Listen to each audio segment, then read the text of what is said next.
रामकृष्ण हरी. एका नवीन घटनेच्या व्हिडिओमध्ये आपलं स्वागत आहे. सांसारिक सुखापासून दूर राहून संन्यासी वृत्तीने जीवन जगणे हे काय ऐऱ्या-गैऱ्याचे काम नाही. त्यासाठी मनाची तयारी भरभक्कम असणे जरुरीचे असते. त्यामुळेच समाजाचा अशा लोकांकडे बघण्याचा दृष्टिकोनही सुद्धा पवित्र असतो. त्यांच्याकडे पाहतानाही कोणत्याही प्रकारची वासना मनात येणार नाही. पण एखाद्या संन्याशाला आपल्या जाळ्यात अडकवण्याचे काम काही जण करत असतात. काही संन्यासी स्वतःला संत महंत म्हणून घेणाऱ्या लोकांच्या वासनेचे चाळे जसे भारतात चालू असतात तसेच ते इतर देशातही चालू असतात. चार भिंतीआड हा खेळ चालत असला तरी तो कधी ना कधी बाहेर येतोच. असाच एक प्रकार थायलंडमध्ये घडला आहे. त्याचीच गोष्ट आज आपण पाहणार आहोत. त्यापूर्वी चॅनलवर नवीन असाल तर चॅनलला सबस्क्राईब करायला विसरू नका. थायलंडमधील बँकॉक शहरात वात्रते थोट्सेप बोराविहान हा एक बौद्ध मठ होता. थायलंडमधील एका सर्वात महत्त्वपूर्ण आणि प्रसिद्ध मठ आहे. चाहोकुन अर्ज म्हणून 58 वर्षीय इसम या मठाचा मठाधीश आहेत. अतिशय आकर्षक असणारे हे व्यक्तिमत्व आहे. आपले सारे आयुष्य संन्यस्त म्हणून त्यांनी घालवले. चाहोकुन अर्ज यांचे पूर्ण नाव जरा वेगळे पण जाऊ द्या असे असून लोकांमध्ये ते अर्ज या नावाने ओळखले जातात. चाहोकुन अर्ज हे मठावर मठाधीश पदावर बसले तेव्हापासून त्या मठाला प्रशासनाकडून अनेक शाही सुविधा मिळाल्या. हे सारे चाहोकुन अर्ज यांचे श्रेय आहे असे म्हणायला हरकत नाही. त्यांच्या सारा वेळ मठासाठी काम करण्यात जात असला तरी काही वेळ ते आपल्या खाजगी कामासाठी राखून ठेवतात. त्यामुळे ते आपल्या इंटरनेटद्वारे जगभराची माहिती देत असत. अर्थात त्यांचे फेसबुकवर अकाउंटही आहे. यावर त्यांचे अनेक फ्रेंड्सही आहेत. अध्यात्म, आरोग्य आणि सामाजिक प्रश्नाविषयी ते लिहित असतात. त्याचवेळी ते रील्स, गेम्स यावरही लक्ष ठेवतात. दिवसातून 2 ते 3 तास तरी ते सोशल मीडियावर ॲक्टिव्ह असतात. संन्यासी असले तरी आधुनिक प्रणाली वापरण्यावर त्याद्वारे लोकांशी जोडण्यात ते अग्रेसर आहेत. गोष्ट आहे 16 मे 2024ची रात्र. बौद्ध मठाचा परिसर त्यावेळी शांत निद्रेत अधीन झाला होता. अशा या शांत वेळी चाहोकुन अर्ज यांनी आपल्या लॅपटॉप उघडला आणि ते सोशल मीडियाशी जुळले. त्यावेळी त्यांच्या फेसबुकवर त्यांना एक रिक्वेस्ट आली. ती एक तरुणी होती. ती त्यांच्यात मैत्री करण्यास इच्छुक होती. तिची विनंती स्वीकारण्यापूर्वी चाहोकुन अर्ज यांनी तिचे प्रोफाईल तपासले. त्या तरुणीचे नाव होते विलावान सिल्का गोल्फ अर्थात मिस गोल्फ. ती 34 वर्षाची ती तरुणी नोनियाबुरीमध्ये राहणारी होती. ती एक आलिशान बंगल्याची मालकीण असून ती एक बिझनेस वुमन होती. स्वतःला बौद्ध धर्माची अनुयायी ती म्हणत होती. त्या प्रोफाईलमध्ये तिची काही छायाचित्रे होती. मॉडर्न वेशभूषेमध्ये असलेली ही तरुणी अतिशय सुंदर आणि वयापेक्षा जास्त लहान दिसत होती. तिचा मनमोहक चेहरा पाहून यांना चाहोकुन अर्ज हे तिचा चेहरा पाहून मोहावून गेले. त्यांनी तिची विनंती स्वीकारली. त्यावेळी त्यांच्यात चॅटिंग सुरू झाली. दोघांनी एकमेकांशी माहिती घेतली आणि दररोज हा चॅटिंगचा सिलसिला सुरू झाला. चाहोकुन अर्ज हा संन्यस्त दीक्षा घेतलेला इसम होता. अखेर या अप्सरेच्या सौंदर्याला तसेच बोलण्याला भुलला. तिच्या अधीन गेला. सुरुवातीला फक्त सोशल मीडियावरून रंगणाऱ्या त्यांच्या प्रेमाच्या गप्पा कधी वास्तव्यात आल्या हे दोघांनाही कळले नाही. आता ते दोघे एकमेकांना प्रत्यक्ष भेटू लागले. रूपाचा मोह भल्या आवरत नाही. श्रीदेहासमोर अनेकांच्या तपोभंग झाल्याची उदाहरणे आहेत. येथेही मादक व बिनधास्त बोलणाऱ्या कामुकादांनी एका संन्याशाचा तपोभंग केला. चाहोकुन यांनी तर आपली संत, गरिमा, मानमर्यादा आणि दीक्षा घेतलेले संकल्प बाजूला सारून मिस गोल्फ हिच्याशी लैंगिक संबंधही निर्माण केले. वर्षभर दोघांच्या डोळ्यात धूळ फेकून एक साधू एका तरुणीच्या नादाला लागला होता. मठाचे सारे नियम तोडून तो तिला भेटत होता. तिच्या आलिशान बंगल्यात त्यांच्यात प्रणय क्रीडा रंगत होत्या. त्यामुळे चाहोकुन सुखावला असला तरी त्याचे हे सुख दीर्घकाळ टिकणारे नव्हते, कारण काही दिवसातच मिस गोल्फने आपला खरा रंग दाखवण्यास सुरुवात केली. दोघांच्या भेटीमध्ये फक्त भेटणेच हा विषय नव्हता, कारण यामध्ये आर्थिक देवाणही सुरू झाली होती. मिस गोल्फ आपल्याला हव्या असलेल्या वस्तू, पैसे, सारे काही या चाहूकून मिळवत होती. तिला माहीत होते की चाहूकून हा एक मठाधीश आहे आणि साऱ्या मठाच्या आर्थिक नाड्या त्याच्या हातात आहेत, म्हणून तिने त्याला चांगलेच लुटले. कोण होती ही मिस गोल्फ? मिस गोल्फचे खरे नाव होते बिलावल सिल्खा गोल्फ. ती थायलंडमधील फिजित प्रांतमधील साकलेन जिल्ह्यातील रहिवाशी होती. तिला सिका गोल्फ म्हणूनही लोक ओळखतात. मिस गोल्फ एक गरीब महिलेची एकुलती एक मुलगी. तिचे नाव जेनी. गोल्फच्या जन्मानंतर काही दिवसात तिचा नवरा सोडून तिला गेला. त्यावेळेपासून त्या एकला मातेने आपल्या मुलीचे पालनपोषण करू लागली. गरीब असल्याने ती गोल्फला चांगले शिक्षणही देऊ शकली नाही. अतिशय काबाड कष्ट करून तिने मुलीला वाढवले होते, पण ही मुलगी आपल्या आईच्या कष्टाला महत्त्व न देणारी होती. असे कष्ट करण्यापेक्षा झटपट श्रीमंत कसे बनावे असा विचार करणारी ती होती. त्यावरून आपल्या आईशी तिचे भांडणही झाले. सर्वसामान्य गरजाही आपल्याला आई पूर्ण करू शकत नाही, म्हणून तिच्याशी ती वाद घालत. तू अशा माणसाशी लग्न का केलंस, ज्याने तुला धोका दिला, तुला सोडून गेला? तू मला काही देऊ शकत नाहीस तर मला या जगात का आणलेस, असे ती आईला बोलत असे. ती मोठी झाली तशी तिने नोकरी करायला सुरुवात केली.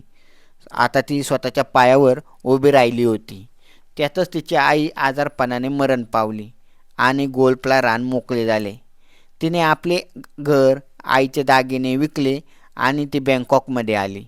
एका मोठ्या स्टोअरमध्ये ती रिसेप्शन म्हणून काम करू लागली. एका भाड्याच्या घरात ती राहू लागली. मोबाईल तिच्याकडे होताच, त्यामुळे सोशल मीडियावर ती ॲक्टिव्ह राहू लागली. याद्वारे तिची अनेकांशी मैत्री केली होती. तिला समाजाची समज येऊ लागली तशी तिची पावले गुन्हेगारीकडे वळू लागली. इतरांना फसवून आपण धनसंपदा कशी मिळवायची याचेच विचार तिच्या डोक्यात घोळू लागले. यासाठी तिने सॉफ्ट टार्गेट म्हणून भिक्षुक आणि संन्यासी यांची निवड केली. या संन्यासी लोकांना कसे नादाला लावायचे याचा विचार ती करू लागली, कारण हे लोक मालामाल असतात. समाजाने त्यांना दान रूपात जी संपत्ती दिलेली असते ती खूप मोठी असते, हे तिला माहीत होते. इतकेच नव्हे तर हे संन्यस्त लोक बिडस्त स्वभावाचे असतातच, शिवाय रंगेली दुनियापासून वंचित असतात. त्यांना आपल्या सौंदर्याच्या कामुकतेच्या जाळ्यात अडकवले आणि त्यांना नादाला लावून पैसे गोळा केले तर आपण झटपट श्रीमंत होऊ असे तिला वाटत होते. यामध्ये रिस्कही होती, पण त्यासाठी तिच्याकडे प्लॅन होता. एखाद्या वरचढच होऊ लागला तर शेवटचे हत्यार म्हणून आपल्याशी असलेले लैंगिक संबंध उघड करायचे असा तिचा डाव होता. कारण आबरूला आणि समाजाला मान सन्मानाला घाबरून हे लोक नक्कीच आपल्याला मालामाल करतील अशी तिची खात्री होती. म्हणूनच तिने तोच प्रकार करायला सुरुवात केली. 2018 सालामध्ये तिने बौद्ध भिक्षू सोमचाई, एक काल्पनिक नावे, यांच्याशी सोशल मीडियाद्वारे मैत्री केली. त्यानंतर हे दोघे एकमेकांशी बोलू लागले, एकमेकांना भेटू लागले. एका भिक्षूला नादी लावण्यात ती यशस्वी झाली होती. सोमचाईने तिला एक चांगला फ्लॅट भाडेतत्त्वावर घेऊन दिला. सारं भाडं त्याच्याकडूनच ती वसूल करत होती. हे वेगळे सांगायला नको. आता सोमचाई या फ्लॅटवर तिच्याकडे येऊन राहू लागला. लिव्ह इनमध्ये ते राहू लागले. त्यांच्यात वारंवार घडलेल्या शरीर संबंधांमुळे ती गर्भवती झाली आणि तिने एका मुलाला जन्म दिला. त्यानंतर मात्र तो भिक्षू तिच्यापासून लांब राहू लागला.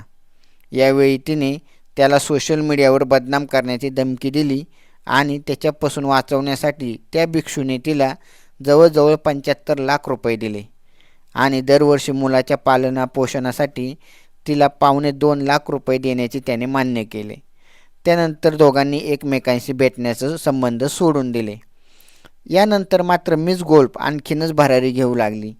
बौद्ध मठाधीश, भिक्षू यांनाच आपले शिकार बनवण्याचे तिने ठरवले. आता ती 50शी ओलांडलेल्या आणि मठाधीश व भिक्षूंना आपल्या जाळ्यात ओढू पाहत होती, कारण ते तिच्यासाठी खूप सोपे होते. यातच चाखवून अर्ज यासारखे लखपती मठाधीश तिच्या जाळ्यात आले होते.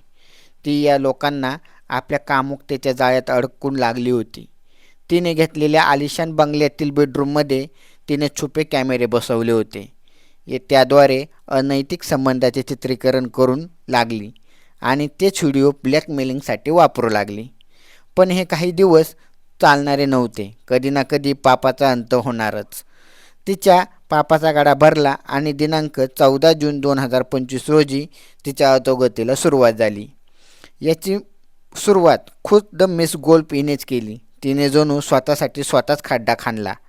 तिने बँकॉकमधील एका रॉयल थाई पोलीस ठाण्यात एक अर्ज दाखल केला. त्यामध्ये तिने दावा केला होता की तो जो मठाधीश आहे चाहोकून अर्ज हे तिचे पती असून त्यांच्याद्वारे झालेला एक मुलगा पण आहे. तिने या अर्जात असेही म्हटले आहे की सुरुवातीला चाहोकून अर्ज हे मुलाच्या पालनापोषणासाठी काही रुपये देत होते, पण आता ते पैसे देत नाहीत.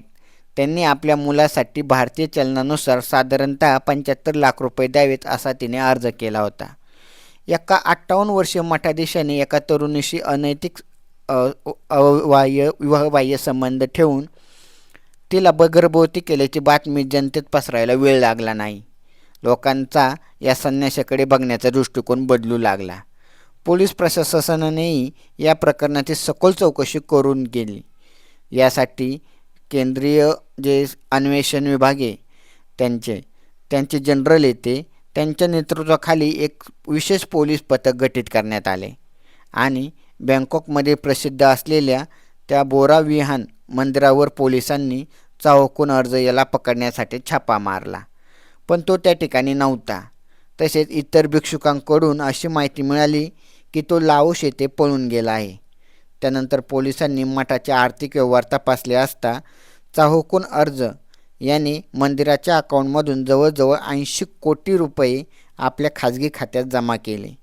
चाहोकून अर्ज जास्त काळ लपून राहिला नाही, कारण पोलीस त्याच्या मार्गावरच होते. अखेर 27 जून 2026 रोजी त्याने शरणागती पत्करली. त्याच्याकडे केलेल्या चौकशीत त्याने कबूल केले की 2 वर्षापासून मिस गोल्फ हिच्या संपर्कात होता. सुरुवातीला फेसबुकवरून, त्यानंतर त्याच्या प्रत्यक्ष भेटी सुरू झाल्या. हिच्याशी लैंगिक संबंध प्रस्थापित केले. मुलगा झाल्यानंतर ती पैशाची मागणी करू लागली. सुरुवातीला तिला तो पैसे देत होता, पण नंतर त्याला अशी माहिती मिळाली की तिच्या अन्य भिक्षुकांबरोबर सुद्धा अनैतिक संबंध आहेत. त्यानंतर तो तिच्यापासून दूर दूर राहू लागला. अश्लील व्हिडिओ लीक करण्याची धमकी देत ती आता त्याच्याकडून पैसे मागू लागली होती. त्यानंतर चाहोकून अर्ज याने नरमाईची भूमिका घेतली आणि एकाच वेळी 17 कोटी रुपये दिले तर सारे व्हिडिओ आणि फोटो ती आपल्या ताब्यात देईल असा तो सौदा होता. इतकी मोठी रक्कम देणे चाहोकूनला शक्य नव्हते, कारण तिला याआधी खूप मोठ्या रकमा दिल्या होत्या. त्यामुळे इतके पैसे देणे शक्य नाही असे त्याने म्हणताच तिने पोलीस तक्रार दाखल केली. परंतु चाहोकून आता डगमगणारा नव्हता. जे काय होईल ते होईल असे म्हणत त्याने तिला साफ नकार दिला. त्यानंतर तिने पोलीस तक्रार दाखल केली. बदनामीच्या भीतीने चाहोकून हा लाओसला पळून गेला, पण शेवटी पोलीस आपल्याला पकडणारच याची त्याला खात्री होताच त्याने शरणागती पत्करली. यानंतर पोलीस मिस गोल्फ हिच्याशी याविषयी माहिती घेण्यासाठी सुरुवात केली. पोलिसांनी तिच्या घराभोवती आपला पहारा ठेवला. तिच्या घरावर छापा मारला असता तिच्या बेडरूममध्ये अनेक छुपे कॅमेरे बसवलेले दिसले. तसेच तिच्या आर्थिक व्यवहाराची माहिती घेतली असता तिच्या खात्यावर जवळजवळ 92 कोटी रुपये मिळून आले. काही व्हिडिओज पोलिसांच्या हाती लागले होते. यामध्ये एक भिक्षू मिस गोल्फसोबत बेडवर झोपलेला दिसून आला. तसेच एका भिक्षूच्या डोक्यात थप्पड मारत असल्याचाही व्हिडिओ पोलिसांना सापडला. काही लैंगिक संबंधाचे व्हिडिओ पोलिसांच्या हाती लागले असून पोलिसांनी काही भिक्षूंकडे याविषयी चौकशी केली असता त्यांनी हा सारा प्रकार कबूल केला. गोल्फचे संबंध ठेवण्यासाठी त्यांनी भल्या मोठ्या रकमाही तिला दिल्याचे त्यांनी कबूल केले. पोलिसांनी आतापर्यंत 12 भिक्षूंची चौकशी पूर्ण केली असून या सर्वांना मिस गोल्फसोबत अवैध संबंध असल्याचे स्पष्ट झाले आहे. या घटनेची वाच्यता झाल्यानंतर मंदिर प्रशासनाने यातील 9 मठाधीशांना पदावरून हटवले आणि हा सर्व मठाधीशांविरुद्ध पैशाचा अपहार केल्याप्रकरणी त्यांच्याविरुद्ध गुन्हा नोंद करण्यात आला. मिस गोल्फ हिच्याविरुद्ध भ्रष्टाचार निरोधक प्रयोगाद्वारे 4 आरोप लावण्यात आले. या प्रकरणी थायलंडच्या राजाने 22 जुलै 2025 रोजी एक शाही आदेश काढला. त्यानुसार या 12 भिक्षूंना मठाधीशपदी बसवण्याच्या घोषणा रद्द केल्या आहेत. त्या आदेशात थायलंडचा राजा म्हणतो की बौद्ध धर्माविषयी लोकांची श्रद्धा कमी होणार नाही, पण भिक्षूंवरचा लोकांचा आता विश्वास कमी होऊ शकतो. हे सारे भिक्षू कामवासनेत गुंतून गेले आहेत. या सेक्स स्कॅन्डलचा तपास अजूनही चालूच आहे. तर अशा प्रकारच्या ही घटना आहे थायलंडमधील. संन्यास घेतलेल्या काही भिक्षूंबरोबर एक महिला पैशासाठी त्यांना प्रेमाच्या जाळ्यात ओढते, त्यांच्याबरोबर शारीरिक संबंध प्रस्थापित करते आणि जेव्हा त्याचेच व्हिडिओ शूटिंग काढते आणि जेव्हा ही मुलं म्हणजे भिक्षू पैसे देत नाहीत तेव्हा त्यांची बदनामीची जे अनैतिक संबंधांचे जे व्हिडिओ आहेत ते व्हायरल करण्याची धमकी देऊन त्यांच्याकडून वेळोवेळी पैसे उकळते. तर ह्या अशा प्रकारच्या महिलांपासून आणि अशा अनैतिक वृत्तींपासून समाजाने लांब राहिले पाहिजे. मग तो भिक्षू असला काय आणि आपण सारे असलो काय, काही फरक पडत नाही. आज भिक्षू त्यांची शिकार होतात, उद्या आपणही त्यांची शिकार होऊ शकतो. या घटना आपल्या महाराष्ट्रातही यापूर्वी अनेक वेळा घडल्यात. अशाच प्रकारच्या घटना आम्ही समाज माध्यमांसमोर आणण्याचा प्रयत्न करत असतो. तर ह्या घटना आणि नवीन व्हिडिओ ऐकण्यासाठी आजच आपल्या चॅनलला सबस्क्राईब करायला विसरू नका. रामकृष्ण हरी.